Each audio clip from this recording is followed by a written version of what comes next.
Okay, does everyone notice what I'm doing? Turn your phones down so they don't ring during my performance. I'm also testing. Test, test, test, test, test, test.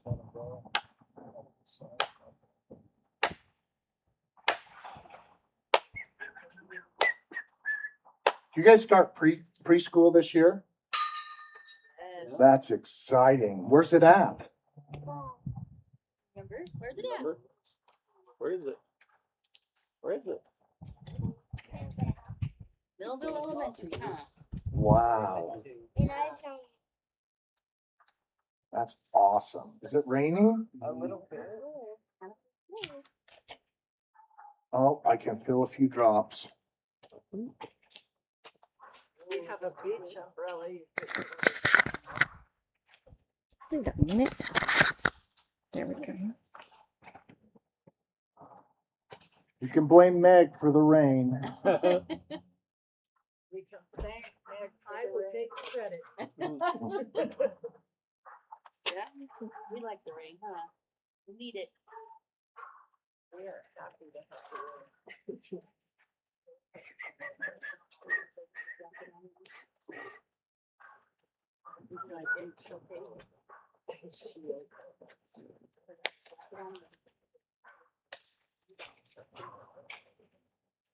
Good. As long as it doesn't. Is it I coming? might need an umbrella. A little bit. Just in case. Need what? An umbrella or something.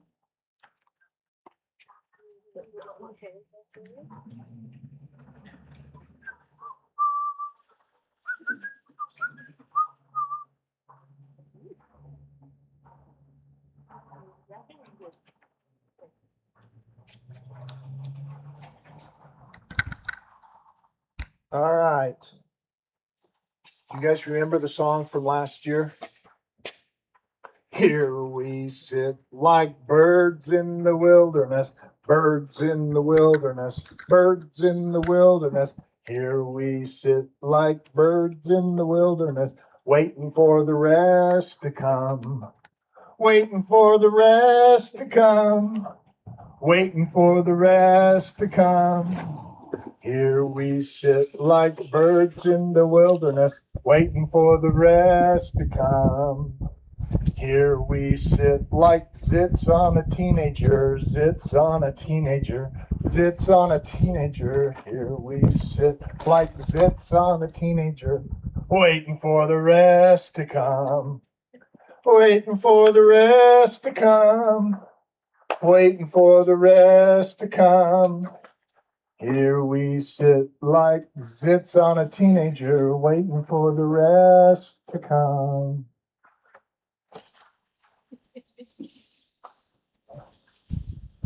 Meg, do we need to bring the pop out?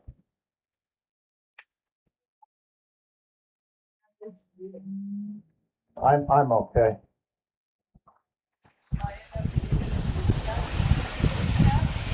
I think the tree, yeah, over that stuff would be good.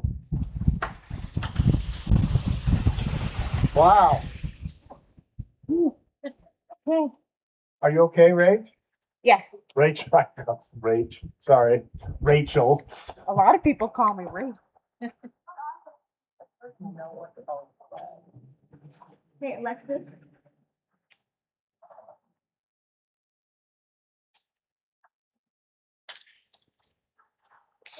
Hello, everybody. It's at the bottom. It's on. Hold on. Testing, testing. Can you hear me? It won't come on this speaker. It just comes on the. Oh, good. I'm glad. Yeah. Welcome. If you can't tell for those who are streaming, it's actually kind of windy. It's building up. We have just these little sprinkles, but guess what? In Utah, we need it. So we're actually okay with this. I just had to make some arrangements and make sure to cover the laptop so it could still stream. But funny enough, my camera is separate from it. So I can cover the laptop, be safe, and the camera is not as picky as maybe a laptop. So we're gonna just jump in, and we know that there's some people that maybe they knew it was outdoors and now they're starting to ask questions, who knows? But whether you are here in person or whether you are streaming, this is exciting. This is the 103rd house concert. Woo! Yeah! And in celebration, we have tears of joy from the heavens. Because, of course, we are here at the Erekson home. Now, with Story Crossroads, people can enjoy our house concerts whether or not they donate. If you're streaming, you'll see a QR code and the link of storycrossroads.org/donate. And that's a great way too. But welcome. It feels amazing, actually. It's been super hot. This actually feels great. But I think we need some stories, right? Right. Let's do some stories. Let's do some stories. So let's put a nice round of applause to Ted Erekson. Yay! Thanks, Rachel. I'm excited, and I've done some research, and I looked back into my genealogy back to the Vikings. Erekson is very Viking. And I looked back, and I found some interesting stuff. Odin was the Allfather. He was the god of the Vikings. And he lived in Asgard, where the great hall of Valhalla was, where all the warriors that died in battle were able to go to. But Odin wanted wisdom. And he knew Yggdrasil was the great tree that connected all the worlds. And by the roots of that great tree, there was a well of wisdom. And he wanted great wisdom. And he went to that well. And he had to drink from the well. But Mimir, he was the great giant, the great sage that guarded that well. And he told Odin, if you want to drink from this well, you have to sacrifice something. Isn't that true? If you want great wisdom, sometimes you have to sacrifice something. And you know what Mimir asked him for? His eye. So Odin pulled out his eye and he drank from the well. And his eye was replaced with a different eye that could see things that no one else could see. He could see into the future, into the past, and he gained great wisdom. And he was given a gift of 2 ravens. Hugin was one, and Munin was the other. And these 2 ravens would fly to all the different worlds, and they'd come down to Midgard. That's our Earth. And they go gather stories.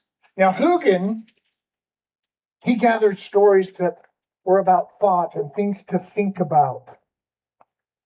And Munin would go and gather stories of memory. And they'd come and whisper those stories to Odin so he would know all about the things going on in Midgard. Now, you have to know about these wells.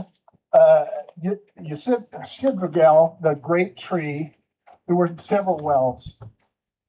And one day, Truth and Lie went to bathe in one of the wells. And they got in and they were bathing. And Lie got out and stole Truth's clothes. And put on Truth's clothes and dressed in Truth's clothes, went out into Midgard and the world. And people welcomed him. You're so welcome. Come in. Please come in. We want to hear everything you have to say. But they were all lies.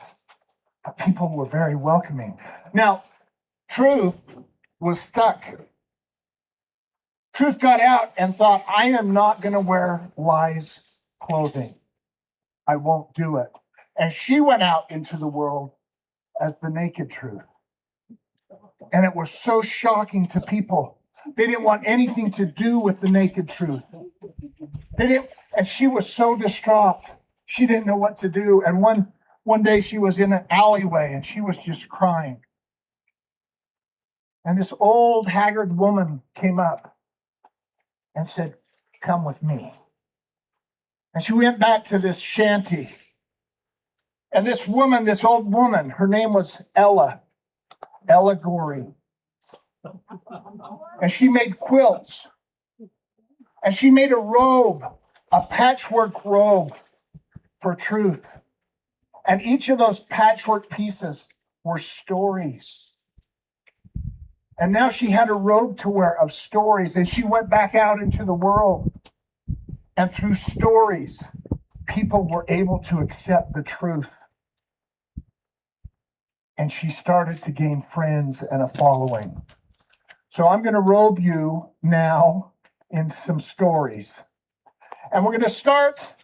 This is one of the stories that Munin brought to Odin. Remember, Munin is memory. So it's one of my memories. When I was a kid, we lived in a neighborhood, and there was a place. It wasn't a cul-de-sac. It was like a horseshoe road that went around like this, and there were houses on both sides, and we called it, I'm going to go around the corner. There was no corner. It was all round. But I'm going to go around the corner. And on the inside of that horseshoe road, that corner, lived an old woman. She was one of those old ladies that was always old. You never knew that she was young. She just was always old. And her name was Gertrude McBean. And Gertrude McBean was this short little lady, and she had the compression socks that she wore, but she kept in shape. And she would go golfing almost every day except Sunday. She'd go to church.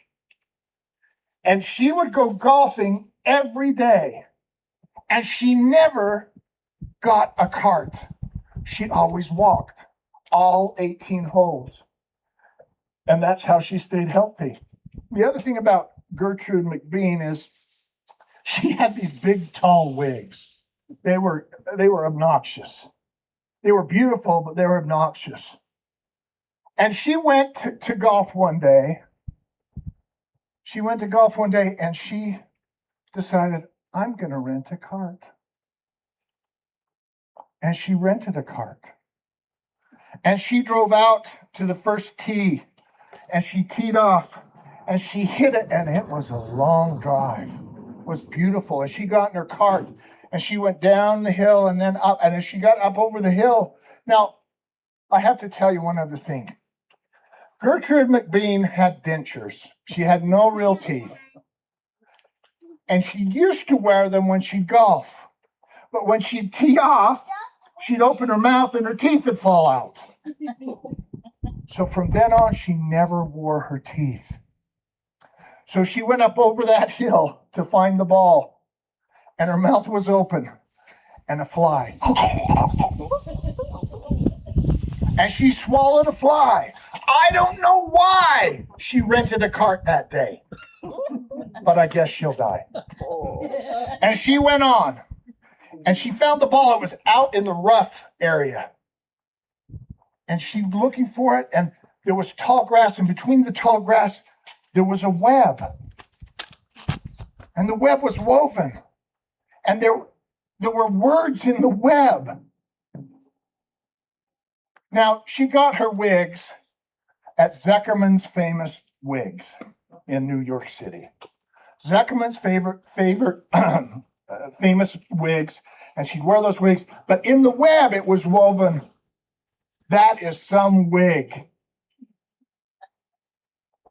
And she saw that spider, and she picked it up, and she swallowed it, and wiggled and tickled and giggled inside her. She swallowed the spider to catch the fly, but I don't know why she rented a cart that day. I guess she'll die. She kept looking for the ball, and she noticed it, but when she noticed where the ball was, this little baby bird that couldn't fly walked up to her. And the little baby bird said, "Are you my mother?" And Gertrude went, "Blart," and she ate that bird. How absurd. She swallowed a bird. She swallowed the bird to catch the spider that wiggled and tickled and giggled inside her. And she swallowed the spider to catch the fly, but I don't know why she rented a cart that day. I guess she'll die.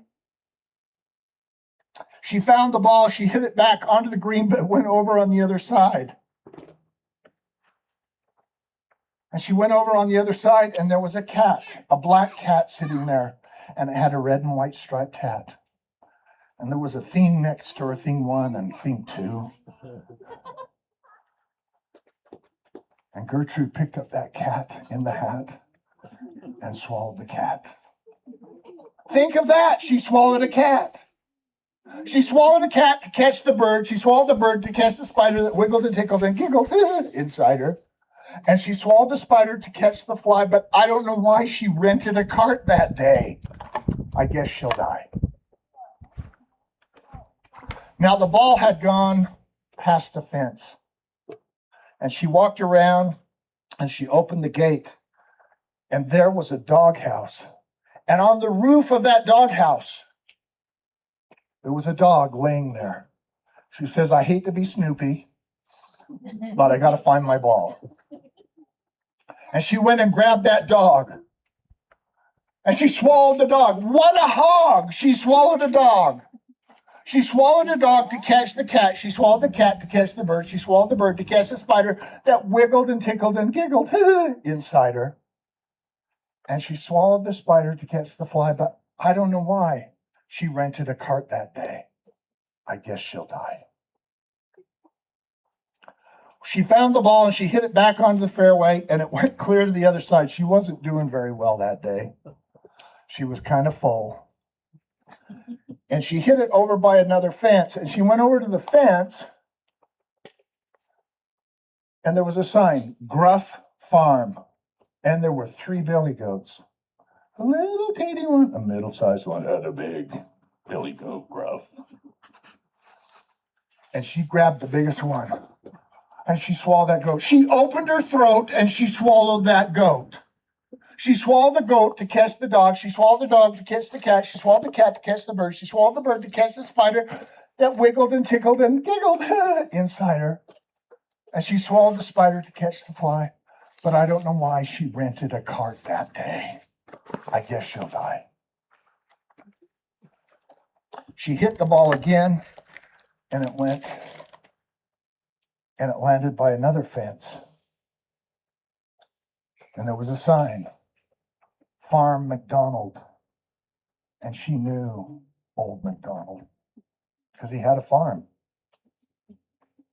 And there was a big old cow. In fact, there were several cows, but they were a different breed of cows.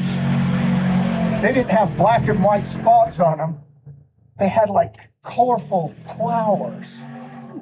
And they wore flower necklaces. They were Hawaiian cows. And their clothes were left all over, all these moo-moos everywhere. And she went out, she grabbed one of those cows. I don't know how she swallowed the cow. But she swallowed the cow to catch the goat. She swallowed the goat to catch the dog. She swallowed the dog to catch the cat. She swallowed the cat to catch the bird. She swallowed the bird to catch the spider that wiggled and tickled and giggled inside her. And she swallowed the spider to catch the fly. But I don't know why she rented a cart that day.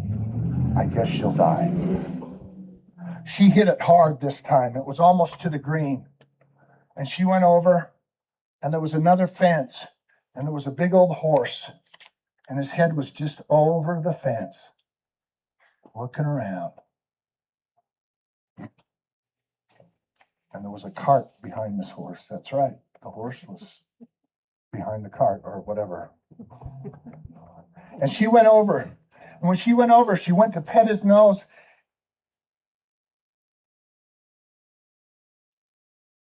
And he swung his head. It missed her head. And she heard Wilbur. Now she grabbed that horse and she swallowed that horse and she died, of course. That's the end of the story.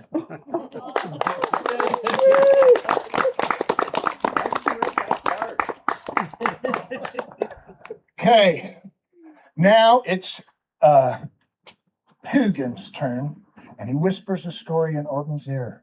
Hugin has stories to think about. Stories to think about. And he told him the story, whispered in his ear. And he told him about a troll that lived in ancient Norway under a bridge. It was a troll bridge, that's right. And this troll Now, before I get into the story, I have to say one thing. You know, we as Americans are pretty proud people. We think anyone in the world can understand us if we talk loud enough and slow enough. They can understand what we are saying. But that's not the case. But this troll lived under this bridge. This troll lived under the bridge. His name was Sven. And Sven loved to make chocolate chip cookies. Homemade chocolate chip cookies. And I'm going to teach you some ancient Norwegian troll. Are you ready? Homemade is ama. Everybody? Ama. Chocolate chip is guna. Now you have to do the guna. Guna.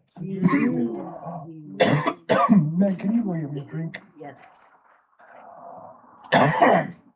And cookie is H-U. It's like you're sneezing. H-U. So he got out his bowl. And what goes in chocolate chip cookies?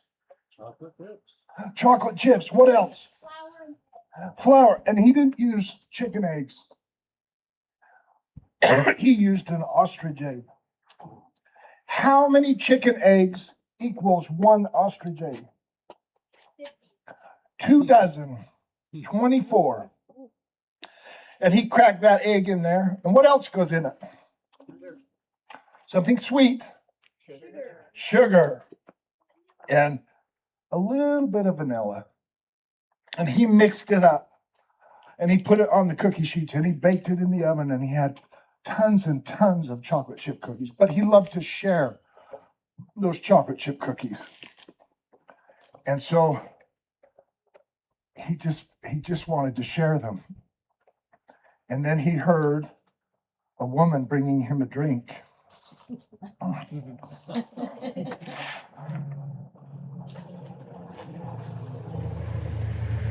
He heard up at the top of the bridge, clip clop, clip clop, clip clop. And he was so excited, someone to share his cookies with. So he went out of his house, up onto the bridge, climbed up, and he looked at that goat in the nicest face he could have. And you know what he said? He tried to explain to the goat that he had homemade chocolate chip cookies. And he said, "I'm not gonna eat you." And the goat. And that little goat said, "No, that's a bad idea. Don't eat me." And Sven thought he didn't understand. And he said it again in the nicest way. "I'm not gonna eat you." And that little goat, "No, you don't. That's a bad idea." And he went around the troll and walked off the bridge. Now, Sven was very sad. And when he gets sad, do you know what he likes to do? Make chocolate chip cookies. So he made a double batch.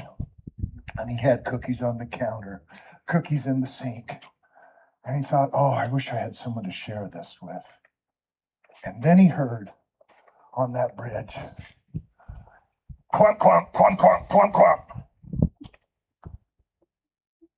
And he thought, "I have someone to share it with." And he crawled up onto that bridge. And there was a medium-sized goat.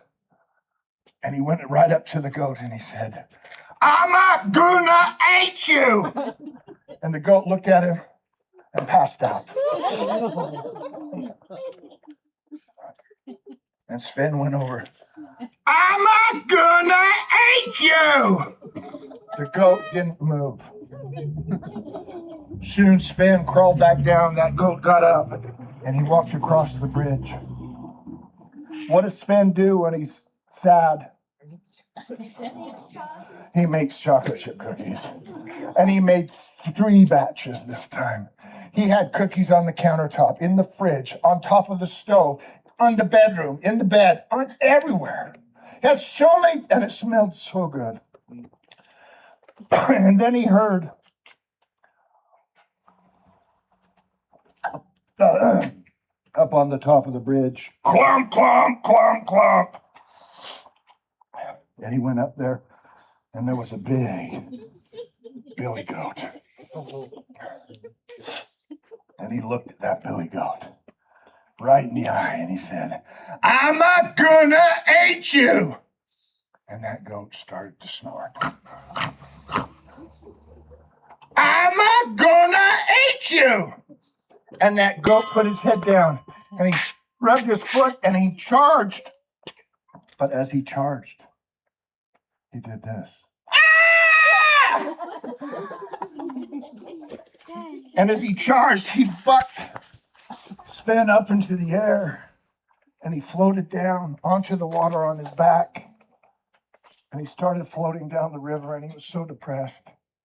He just looked up at the sky, and all I wanted to do was share my cookies. And then this arm reached in and pulled him to shore. He kind of brushed himself off and looked, and there she was, a beautiful troll. She had purple, kinky hair. She had yellow eyes. She was drooling, and she had bumps all over her face. She was so beautiful. Sven fell immediately in love with her. And she said, come live with me up in my little house. And her house was nestled in a hillside. And they got married. And they were so in love and so happy. And they'd sit out on their porch eating chocolate chip cookies. And they could hear in the distance, don't eat me. I'm just a little goat. Ah! Now, this story is true, and I know it's true. And again, it's one of those things that you learn. It's true. Because if you look on the back of a package of chocolate chips, it has that recipe that's been passed down from one generation to another. Nestled Troll House chocolate chip cookies.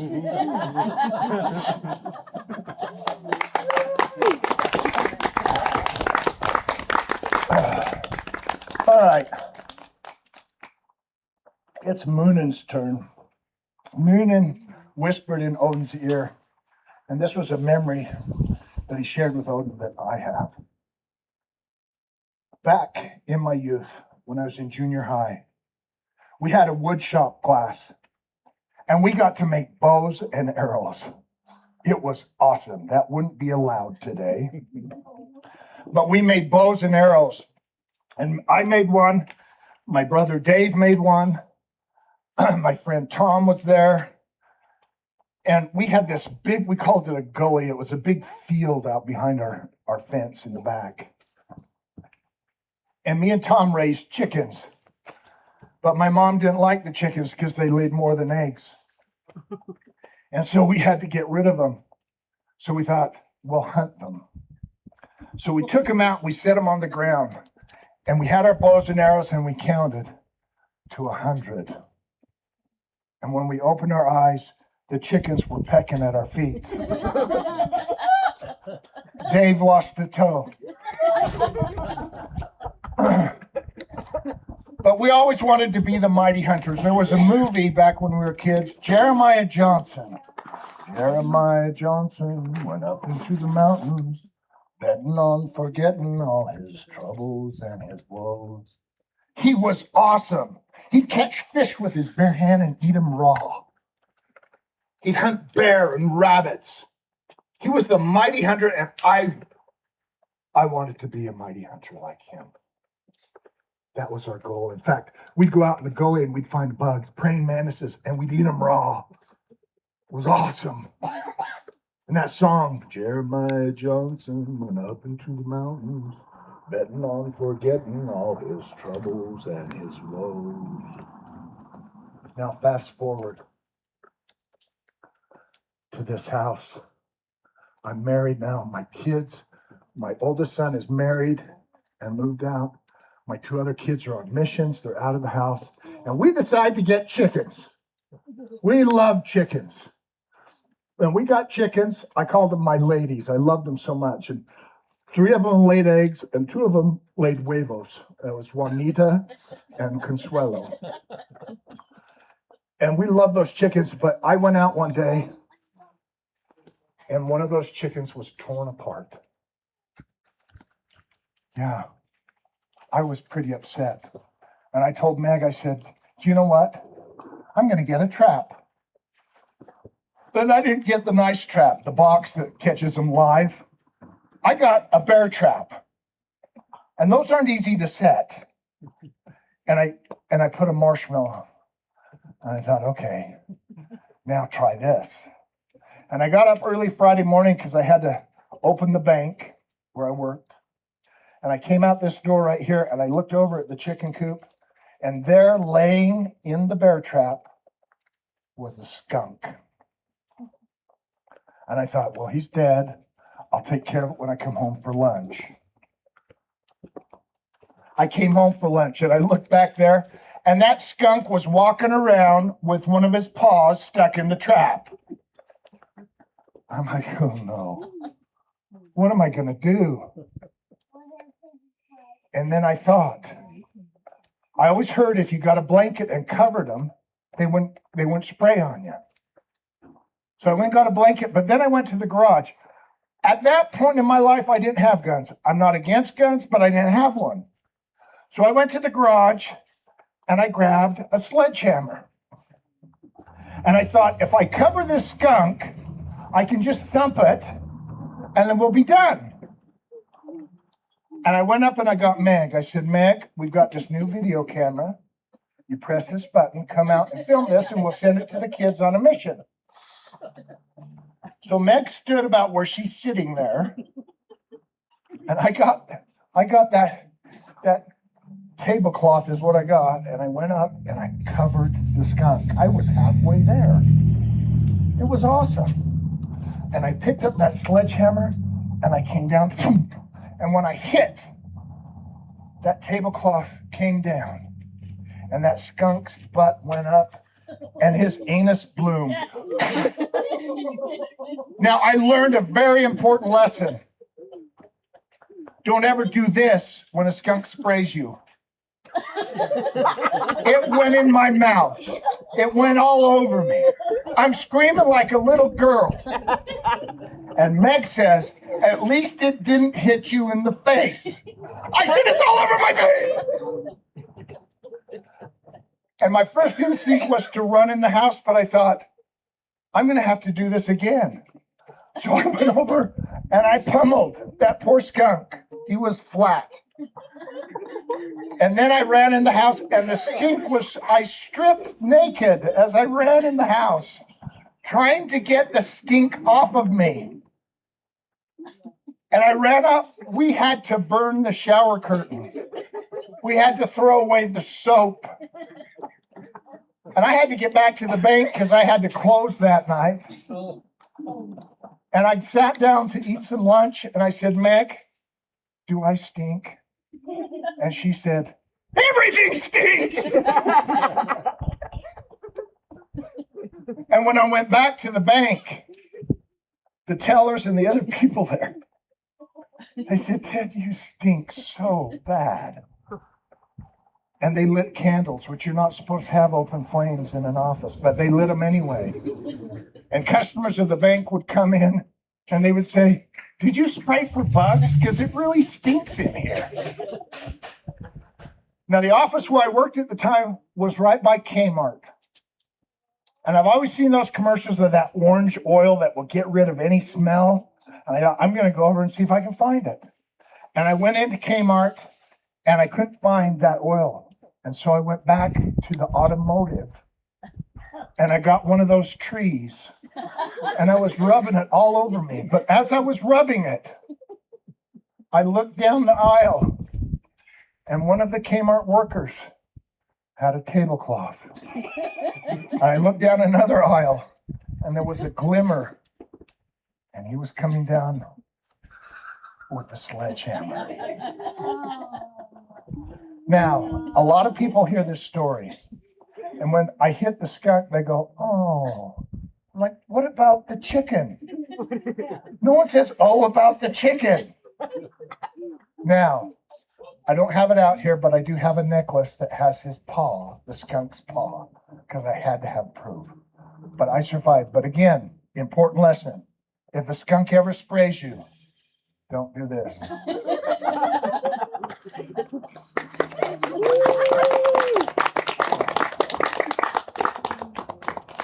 What time is it? 7:35. Great. Okay. We're going to go to the Emerald Isle, Ireland. Ireland's a beautiful place. It's green all the time. It's just lush. It's gorgeous. And this story takes place before there were big cities, before there were small cities, before there were big towns, before there were small towns. There were just tiny little villages all over Ireland. And in this tiny little village, there lived a man by the name of Barney. And there's a few things you need to know about Barney. Barney was extremely lazy. He'd get up late, and just lifting the porridge to his mouth tired him out, and he had to go sleep for another few hours. His hair was always a mess. His clothes were always dirty. The other thing is Barney was lanky. That means he was tall and skinny and awkward, like Ichabod Crane. And the other thing is he loved to go to town, to the pub, and meet with all his friends and buddies. And he would tell the most fantastic, unbelievable stories. And his friends would all say, "Oh, that's a bunch of baloney, Barney. That's a bunch of baloney." And that's what they called him, Baloney Barney. One day, Baloney Barney was walking down the middle of the village, and across the road, he saw her.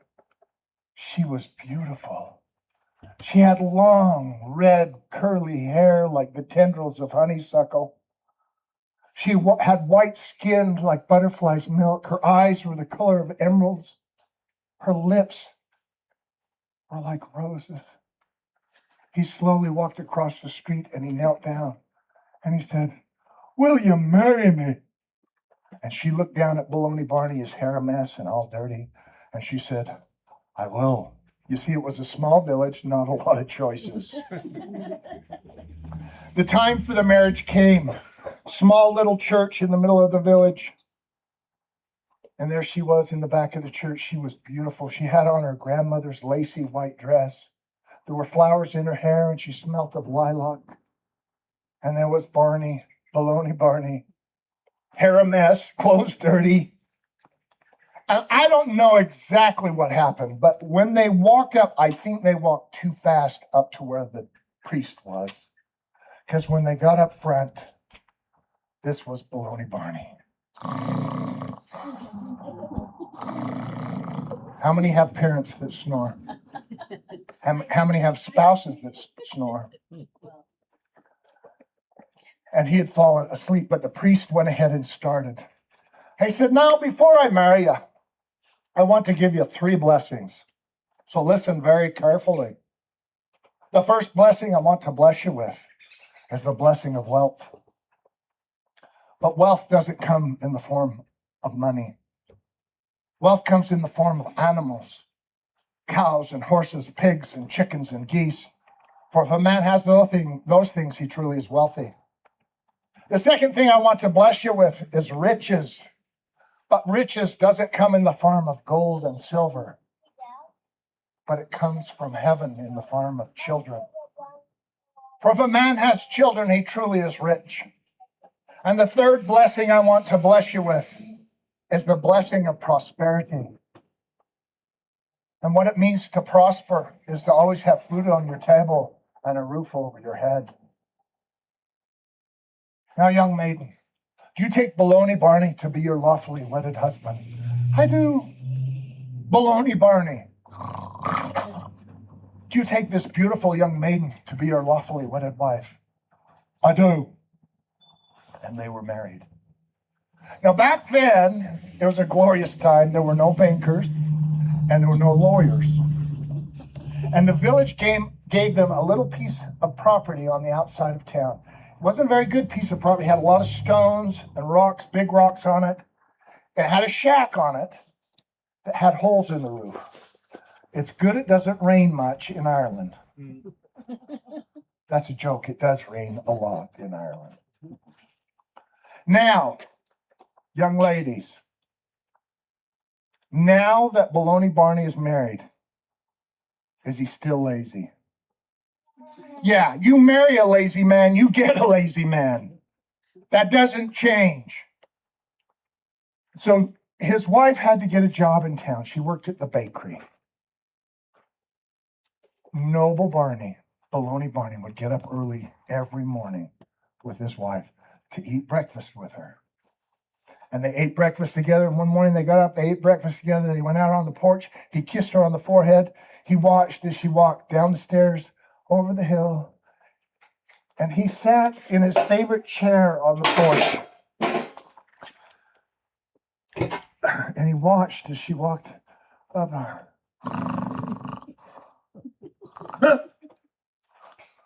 Something pinched him. And he watched as a funny little man ran across the porch, down the steps, through the grass, to the tall grass, turned around and went. Now this little man had a red beard. And he had a green suit on, and he was quite portly. What was he? Leprechaun. Leprechaun. And everyone knows if you catch a leprechaun, he has to grant your wish.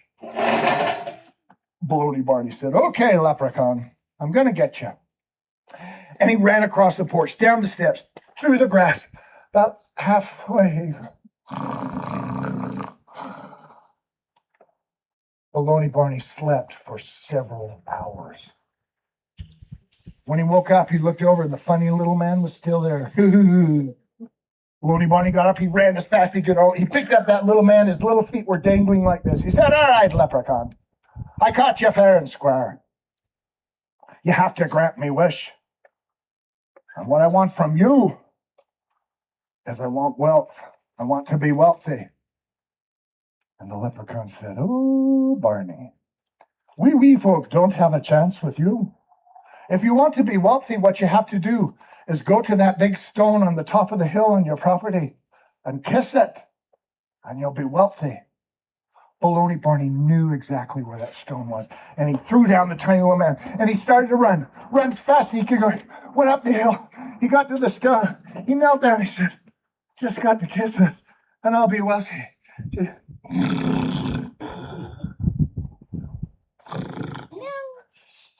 Baloney Barney kissed the stone all night long.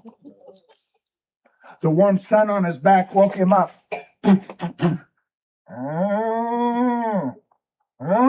And he looked around. There were horses and cows and pigs and geese everywhere. He slowly walked back to the shack. Oh. He got back to the shack. He opened the door. And inside there were pigs and geese and chickens. And his wife was in the corner. She said, Baloney Barney, what have you done? He says, well, I guess we're wealthy. She was late for work. Baloney Barney helped her clean the shack out, got the animals out, kissed her on the forehead, watched as she walked across the porch, down the steps, over the hill. He got pinched again. He watched as the funny little man ran across the porch, down the steps, through the grass, to the tall grass, turned around and went. All right, leprechaun. No tricks this time. You have to grant me wish. And he started to run as fast as he could go, got about halfway. Slept for several hours. He woke up, the funny little man was still there. He ran over, he picked up that little man, his tiny feet were dangling like this. They said, all right, leprechaun, you have to grant me wish. What I want from you is I want to be rich. I want riches. Oh, Barney, we wee folk don't have a chance with you. If you want to be rich, what you have to do is go to that big stone on the top of the hill on your property and kiss it, and you'll be rich. Baloney Barney knew exactly where that stone was. He threw down the tiny little man. He ran as fast as he could up the hill to the stone. He just got to kiss it. Just got to kiss it and I'll be rich. Baloney Barney kissed the stone all night long. The warm sun on his back woke him up the next morning, and he looked around, same animals as the day before. He slowly walked back to the shack. He opened the door. His wife was in the corner. She was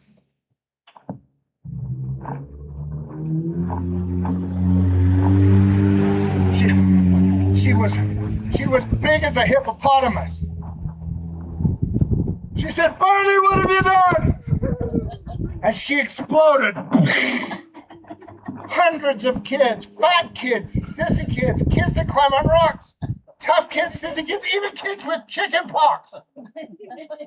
So, "Barney, what have you done?"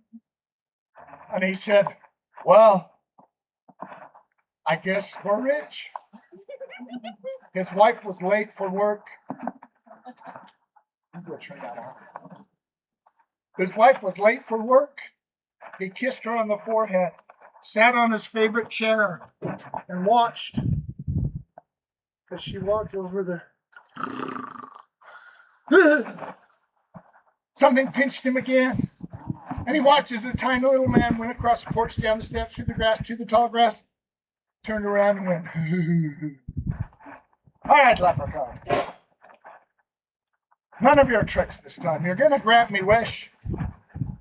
And Baloney Barney slowly walked across the porch, down the stairs, and across the grass. It's not coming through.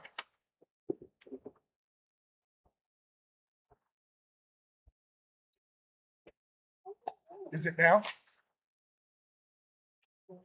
Hang on. Technical difficulties. Seems like it is coming through too. Yeah, that's okay.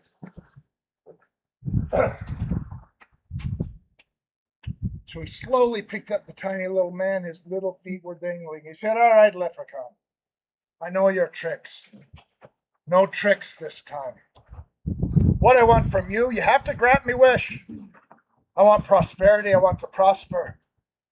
"Oh, Barney, we folk don't have a chance with you. What you have to do is go to that big stone on the top of the hill on your property and kiss it, and you'll prosper." Baloney Barney knew exactly where that stone was, and he carefully set the tiny little man down. And he turned and he slowly walked over to the hill, up the hill, and he said, "Just got to kiss it, and I'll prosper. Just got to." And he lightly kissed the stone, and out of heaven fell 5 gold coins and an emerald the size of his thumb. He took those back to the shack, and when his wife got home, he showed her, and she was so excited. The next day, they took the emerald to the village and they sold it. And they had bags and bags and bags of gold coins. Now, here's a question for the ladies. Now that they had all this gold, was Baloney Barney still lazy? Yes, because he had all that gold. And he was also still lazy because he had all those kids. You see, he had all those kids because they do all the work for the adults. That's why we have kids. Now, as I've told this story in the past, there have been some non-believers that don't believe in leprechauns. I'm not going to point anyone out. But I went and lived in a leprechaun community. There's a little island just off of Hawaii. It's a leprechaun colony. I don't know if you've heard of the leprechaun colony, but I lived with them for a year of my life. And I learned something. When a leprechaun is born, they're given, they call it a mouth organ. We call it a harmonica. But they're very possessive of these harmonicas. No one else is to use those. Now, a lot of times when I bring this out, a lot of the kids said, "Oh, Ted, can I play the harmonica?" No, it's mine. That's leprechaun law. But the leprechauns taught me some magic So no one will ever play my harmonica. Do you guys want to see some leprechaun magic? Do you want to see some leprechaun magic?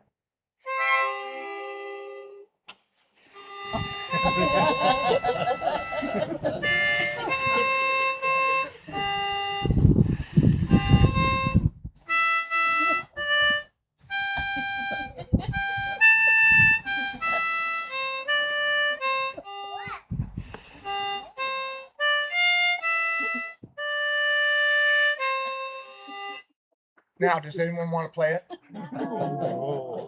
Now, before I left, the king of the leprechauns called me and he said, Ted, I want to talk to you before you go.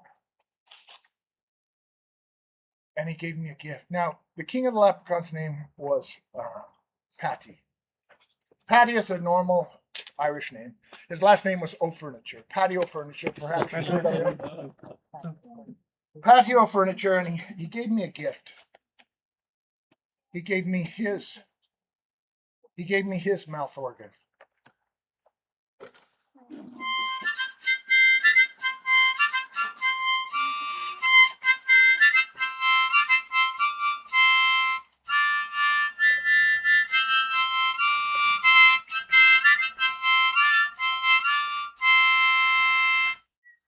Now you'll notice it's on a chain because I tried the magic once with it and it got stuck.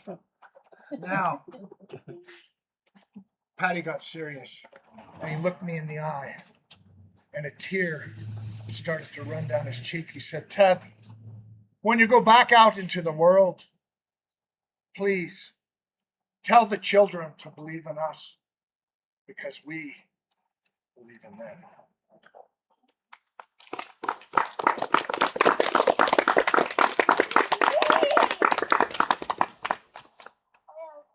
All right. What time is it? 7:52. All right. It's the finale. This is Moonin, because this is a memory that he whispered in Odin's ear. Me and my brother Dave used to get into trouble all the time. And my mom was the disciplinarian. My dad was always working, he was a CPA. But my mom had a vein in her forehead that would throb like this. And me and Dave got in trouble. And when we get in trouble, she'd take our belts and she'd give us a whipping. Now, back then it was legal. And we deserved every whooping we got. And one night we got in trouble and we ran down the stairs into our bedroom and we closed the door and we hid all the belts. Mom came in and she was scrambling looking for the belts and she left and me and Dave were like, and then we looked up at the doorway and she was in the doorway. Her vein was throbbing like this and she had a fuller brush. It's a brush with bristles like nails. And she made us drop trowel and she beat our bare butts till they bled. Now, this is my memory.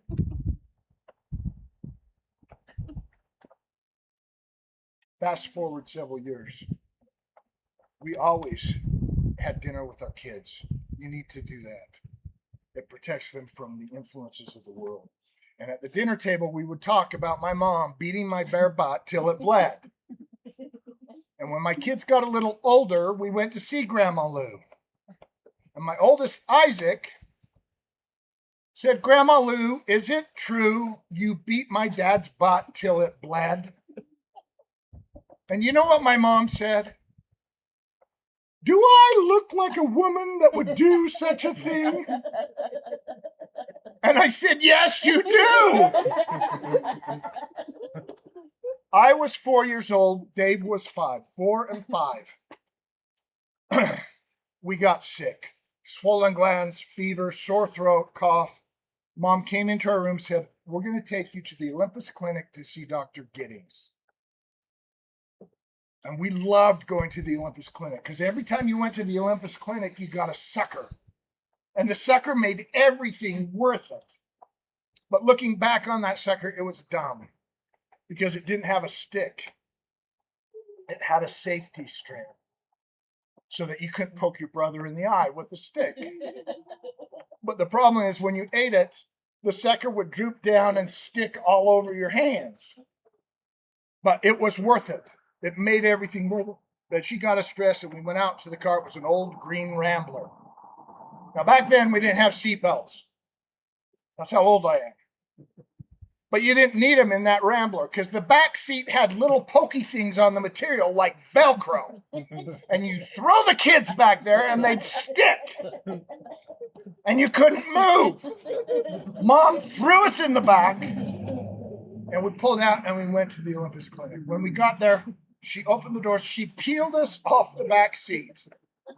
And then we walked up to the doors of the clinic. Now, from this point forward, Mom does not look us in the eye. She opened the doors and the odor wafted out. We could smell the formaldehyde.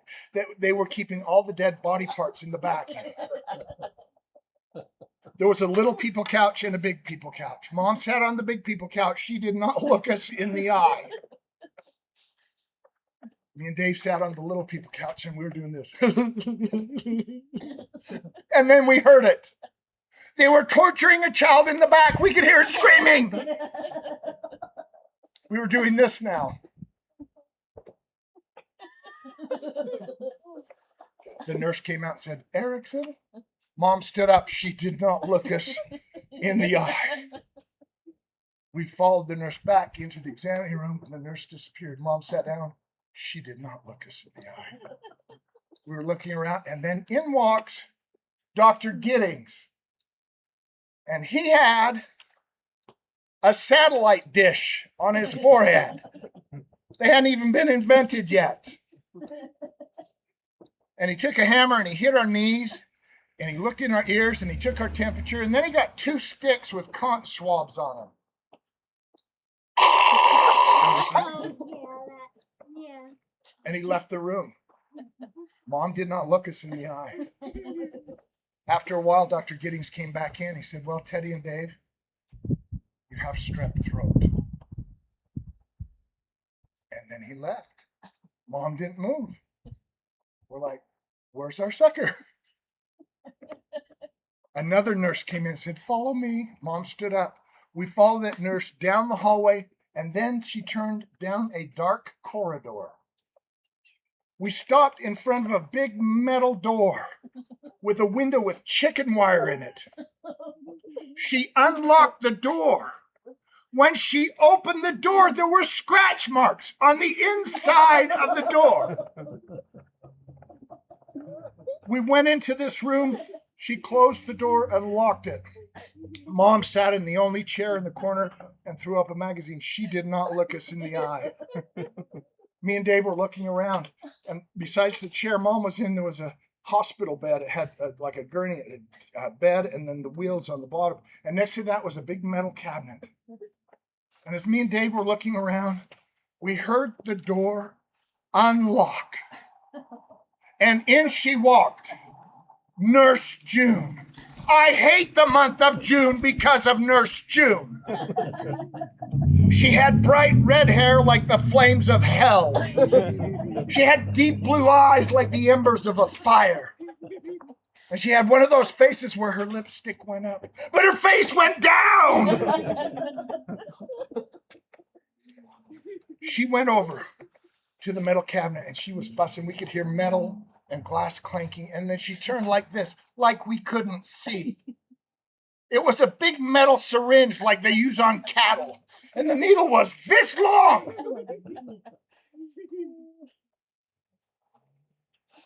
And she said, Teddy, you're first. And what I heard her say was,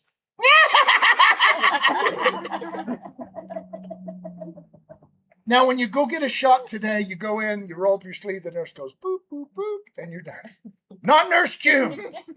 She wanted a bigger muscle. So while I was getting ready, she went to the other side of the room to get a running start. And she ran and she jammed it in, clear to the bone. My eyeballs were out to here. And she tried to push it in, but because it was in the bone, she pulled it out just a little. But then she moved it around. Why did they move it around? The stuff inside the syringe was thick as honey. I know this for two reasons. One, as she tried to push it in, she made this sound. Two, as it went in, my butt cheek was getting bigger and bigger and bigger. When it was all in, she tried to pull it out, but because it was so swollen, she put her foot on my other cheek and she made the sound again. She pulled it out. Blood went everywhere. I looked over at Dave. He passed out. He didn't even know he got a shot. And she reached around and took my little belt off, and I thought, am I in trouble? And she put a tourniquet on my cheek. As we were walking out, I said, Mom, just a minute. I went over to the nurse's station. Can I get my sucker, please? And they gave me a sucker. Grape. Purple, my favorite to this day. And I took off the wrapper and I was getting all gooey. We went out to the car. Mom still did not look us in the eye. She threw us in the back. And she got in the front. She started the car. And I peeled down my arm best I could. And I was eating that sucker as we were driving. Mom's hair was over the back of the chair. And I looked at that sticky mess. And I looked at her hair. And I reached up. And that sucker made everything worth it. You guys have been great.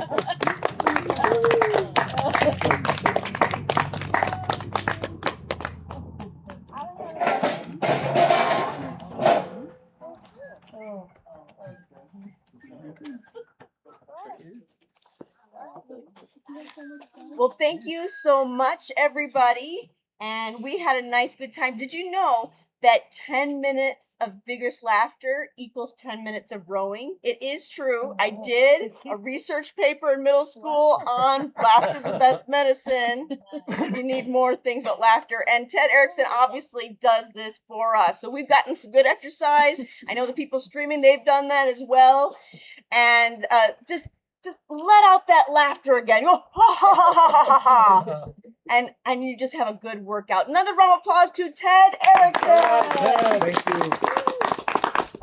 And also just a reminder again, with Story Crossroads, we have things year round. The next house concert will be on Monday, September 14th. And this will be in West Jordan. So we've been as north as Providence and Logan, Utah, but we've been as south as Payson and everywhere in between. So the next time will be that. And depending on if you're near West Jordan, Utah or not, we also stream to our Story Crossroads YouTube channel. So many ways to enjoy this, because we believe that stories need to be shared and enjoyed, yes, and really thought about. Some of them really make you think. Even when they laugh, you know there's some truth going on, right? There's something going on. Now, for us who are here, we know that we will have some refreshments here. For those who are streaming, guess what? You can go into your pantry or fridge. I give you full permission to go and treat yourself. Okay, you promise? Because that's what you're supposed to do. You don't just watch this. You got to do the eating part. All right. I think they promised. But thank you so much. And once again, you can look on there in the link. There's a storycrossroads.org/donate. For those who are in person, we have a couple bookmarks because we actually got a grant from the National Endowment for the Arts. We were one of 50 recipients, a big, big honor in the whole nation. Yes. And our project kicks off in October. So it will be twice a month, October, November, December.